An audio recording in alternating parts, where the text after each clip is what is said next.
Uttar Pradesh public service commission ने UP technical education department के लिए टीचिंग पोस्ट पर रिक्रूटमेंट जारी कर दिया गया है। ठीक है, तो अगर इसको आप ध्यान से देखेंगे तो कुछ पॉइंट्स जो आपको जानने ज़रूरी हैं। अगर आप यूपी में पॉलिटेक्निक लेक्चरार की पोस्ट के लिए अप्लाई करना चाहते हैं तो उसके लिए एग्ज़ाम फॉर्म ओपन हो गए हैं। एग्ज़ाम मतलब जो डेट आई है, आज से फॉर्म भरना स्टार्ट हुआ है। 2 दिसंबर 2025 से लेके 2 जनवरी 2026 तक आप इस फॉर्म को अप्लाई कर सकते हैं। उसके लिए आपको सबसे पहले वन टाइम रजिस्ट्रेशन करना पड़ेगा। जब OTR आप कर लेंगे उसके बाद आप 72 घंटे बाद ही फॉर्म को सबमिट कर पाएंगे। तो आपको ये ध्यान देना, सबसे पहले आपको OTR नंबर अप्लाई करना है UPPSC की वेबसाइट पे जाके। उसके बाद आप OTR के लिए एक छोटा सा पेमेंट करना पड़ेगा। उसके बाद आप इस फॉर्म को अप्लाई कर पाने हैं। ठीक है, तो अगर आपको UPPSC में पॉलिटेक्निक लेक्चरर के लिए अप्लाई करना है तो आपको कुछ चीज़ें हैं जो आपको पता होनी चाहिए।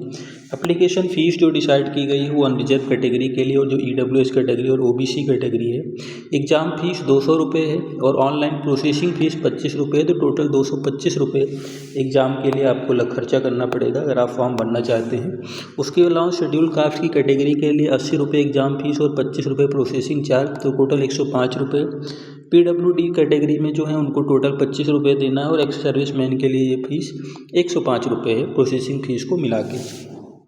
टोटल नंबर आप जो वैकेंसी दी गई है एग्ज़ाम फॉर्म के लिए, मतलब जो रिक्रूटमेंट आया है पॉलिटेक्निक लेक्चरार पोस्ट के लिए, उसमें 513 वैकेंसी हैं जो अलग अलग डिपार्टमेंट में, सिविल, मैकेनिकल, इलेक्ट्रिकल और भी बहुत सारे डिपार्टमेंट हैं जिनके लिए निकाली गई है। और पे स्केल इसका लेवल जो है आपका 9A रखा गया, जिसमें बेसिक पे 56,100 रुपये है।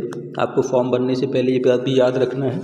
ठीक है, तो आपको जो फॉर्म भरना है उसमें जो एज लिमिट डिसाइड की गई है वो रखी गई है कि आपका जो एज है वो 21 साल से 40 साल के बीच में होनी चाहिए। और ये कैटेगरी जो डिसाइड की जा रही है एज की, वो 1 जुलाई 2025 के बाद से ही है। मतलब 1 जुलाई 2025 तक की डेट ली गई है। मतलब आपकी अगर डेट ऑफ बर्थ 2 जुलाई 1985 से पहले की है तो आप अप्लाई नहीं कर सकते हैं। और अगर आप 1 जुलाई 2004 के बाद आपका बर्थ हुआ है तब आप इस पोस्ट के लिए अप्लाई नहीं कर सकते हैं। इसके अलावा रिलैक्सेशन भी अपर लिमिट, मतलब जो अपर एज है उसमें रिलैक्सेशन है यूपी गवर्नमेंट के अकॉर्डिंग।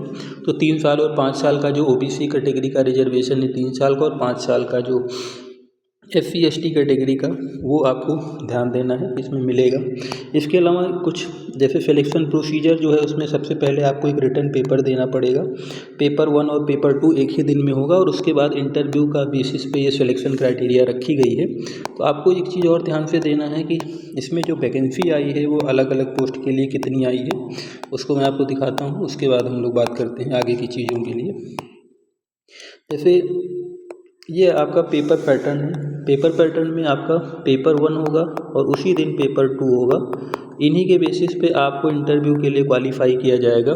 तो जो पेपर का पैटर्न होगा, जो पेपर 1 होगा उसमें सामान्य हिंदी के 25 क्वेश्चन होंगे और एक क्वेश्चन 3 मार्क्स का होगा, मतलब टोटल 75 मार्क्स का। और मुख्य विषय जो आपका है उसमें जिस भी डिपार्टमेंट से, सिविल, मैकेनिकल, इलेक्ट्रिकल, जिस भी ब्रांच से, उसमें से 100 प्रश्न रहेंगे, टोटल 300 मार्क का। तो टोटल मिला के 375 मार्क्स का ये पेपर 1 होगा, जिसके लिए 2.5 घंटे का समय रखा गया है। पेपर 2 में सामान्य अध्ययन के क्वेश्चन आएंगे 25 क्वेश्चन, 3 मार्क का एक क्वेश्चन, टोटल 75 मार्क्स। और उसी में आपका जो अपना पेपर रहेगा उसका पेपर 2 होगा। ठीक है, उसके लिए 100 क्वेश्चन रहेंगे, एक क्वेश्चन 3 नंबर का, टोटल 375 नंबर। तो अगर आपका रिटर्न देखते हैं तो 375 और 375 मिला के लगभग 750 नंबर का आपका रिटर्न क्वेश्चन मतलब पेपर होगा। पेपर 1 और पेपर 2 एक ही दिन में होगा। उसके बाद 100 अंक का आपका साक्षात्कार है, जिसके बेसिस पे टोटल 850 नंबर में आपकी मेरिट बनाई जाएगी, जिसमें फाइनल रिजल्ट आपका डिक्लेयर किया जाएगा। तो इसके लिए आप ध्यान से देखिएगा तो आपको हिंदी का सिलेबस और जनरल स्टडीज़ का सिलेबस तो दिया ही दिया है। आप जिस भी डिपार्टमेंट से हैं, जैसे मैकेनिकल इंजीनियरिंग, ठीक है, सिविल इंजीनियरिंग, इलेक्ट्रिकल इंजीनियरिंग, तो आपको पेपर 1 और पेपर 2 का सिलेबस बहुत ही विस्तृत अच्छे से दिया हुआ है। तो आप उन सिलेबस को देख सकते हैं हर एक डिपार्टमेंट के लिए। इसके बाद हम लोग बात करते हैं कितना वैकेंसी आया है किस डिपार्टमेंट में, उसकी बात करते हैं जो आगे मेंशन की गई है। इसमें भी अगर हम लोग ध्यान से देखते हैं तो वैकेंसी में ये रिजर्वेशन क्राइटेरिया के हिसाब से वैकेंसी डिसाइड की गई है। किसी कैटेगरी में वैकेंसी ज़्यादा आई है, किसी कैटेगरी में वैकेंसी कम आई है। इसका क्राइटेरिया ये हो सकता है कि जिस हिसाब से पोस्ट जिस कैटेगरी की खाली रही होगी उसी हिसाब से इन्होंने वैकेंसी निकाली है। बाकी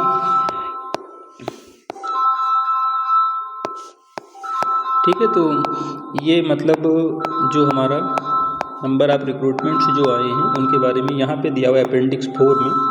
तो टोटल अगर हम लोग मैकेनिकल इंजीनियरिंग की बात करते हैं तो टोटल 140 वैकेंसी आई है, जिसमें यूआर कैटेगरी में 48 है, एससी कैटेगरी की 39 है, एसटी कैटेगरी की 2 सीट है, ओबीसी की 37 है, ईडब्ल्यूएस की 14 सीट है डिफरेंस।